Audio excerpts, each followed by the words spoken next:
Welcome back to the channel Future Speed Hub 2026. Today we are going to take a closer look at one of the most iconic jet fighters of the Cold War era, the F-100 Super Sabre. This aircraft holds a very special place in aviation history because it was the very first United States Air Force fighter jet capable of reaching supersonic speeds in level flight. When it first took to the skies in the 1950s, it represented a massive leap forward in design, speed, and technology, and it quickly earned its reputation as a fast and powerful fighter that could dominate the skies. The F-100 Super Sabre was developed by North American Aviation, the same company that had earlier built the legendary P-51 Mustang during World War II. The project started at the beginning of the jet age, and the goal was clear: to create a fighter that could exceed the speed of sound and carry a heavy load of weapons. The result was a sleek jet with swept wings, a powerful engine, and advanced aerodynamics that allowed it to break through the sound barrier with confidence. It first flew in 1953, and by 1954, it had officially entered service with the U.S. Air Force. This was a groundbreaking achievement, as no American fighter before it had such capabilities. In terms of design, the F-100 had a distinct appearance with its slim fuselage, sharp nose, and large air intake at the front. Its wings were swept back at 45 degrees, a feature that reduced drag and allowed it to maintain stability at high speeds. Powered by the Pratt & Whitney J57 turbojet engine, the aircraft could reach speeds of up to Mach 1.4 and operate at altitudes of more than 50,000 feet. For the pilots of the 1950s and 60s, this was like stepping into the future of air combat.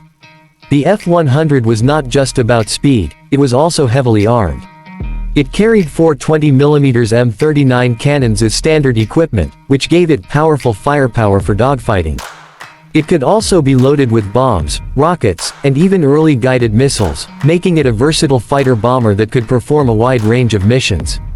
This adaptability made it especially useful in the Vietnam War, where the F-100 became one of the first jet fighters to be deployed in combat. It flew thousands of sorties, providing close air support to ground forces and striking enemy positions with precision.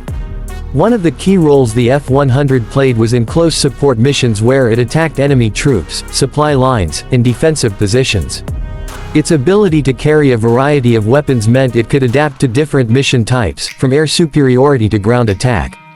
Pilots often praised its reliability and performance, though it also had a reputation for being a difficult aircraft to fly. The early models of the F-100 had some design issues, such as instability at certain speeds, which required experienced pilots to handle carefully. However, improvements were made over time, and later versions like the F-100D became the most widely used variant, offering better avionics and stronger performance. Beyond the battlefield, the F-100 also played an important role in training. Many pilots who later flew more advanced jets like the F-4 Phantom II or F-105 Thunderchief started their careers flying the Super Sabre. This made it a stepping stone for an entire generation of fighter pilots during the Cold War. In addition to the U.S. Air Force, the F-100 was also exported to allied nations, including France, Denmark, Turkey, and Taiwan, where it served for many years as a frontline fighter. The F-100 Super Sabre was eventually phased out of U.S. frontline service in the 1970s, replaced by newer and more advanced aircraft. However, its impact cannot be overstated. It proved that supersonic flight in combat was not only possible but practical.